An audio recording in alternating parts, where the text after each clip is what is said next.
കോട്ടയം നഗരസഭയിലെ ഭരണകക്ഷിയിൽ ഭിന്നത, സാമ്പത്തിക ക്രമക്കേടുകളിൽ അന്വേഷണം വേണമെന്ന് ഭരണപക്ഷ കൗൺസിലർമാരിൽ ചിലർ ആവശ്യപ്പെട്ടു. നഗരസഭയിലെ സാമ്പത്തിക ക്രമക്കേടുകൾ കേന്ദ്ര ഏജൻസികൾ അന്വേഷിക്കണമെന്നും ആവശ്യം.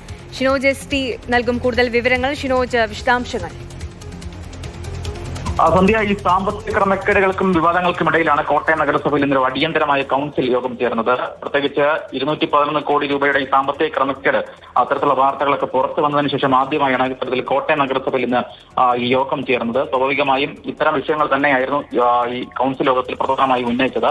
ഇതിൽ ഒരു പ്രധാനപ്പെട്ട കാര്യമെന്ന് പറയുന്നത് കോട്ടയം നഗരസഭ ഭരിക്കുന്നത് UDF ആണ്. ഈ ഭരണകക്ഷിയിൽ തന്നെ ഒരു ഭിന്നത ഇന്ന് വെളിവായി എന്നതാണ് ഏറ്റവും പ്രധാനപ്പെട്ട കാര്യം. കാരണം ഈ സാമ്പത്തിക ക്രമക്കേടുകൾ, പ്രത്യേകിച്ച് 211 കോടിയുടെ സാമ്പത്തിക ക്രമക്കേടുകൾ അന്വേഷണം വേണമെന്ന് ഭരണപക്ഷ കൗൺസിലർമാർ തന്നെ ഉന്നയിച്ചു. ഇക്കാര്യം രേഖാമൂലം തന്നെ ഈ ഭരണപക്ഷ കൗൺസിലർമാർ ആവശ്യപ്പെടുകയാണ് ചെയ്തത്. പ്രത്യേകിച്ച് ഈ കൗൺസിൽ അംഗങ്ങൾ അനധികൃതമായി സ്വത്ത് സമ്പാദനം നടത്തുന്നുണ്ടോ എന്ന് അന്വേഷിക്കണമെന്ന് വൈസ് ചെയർമാൻ തന്നെ ആവശ്യപ്പെട്ടു.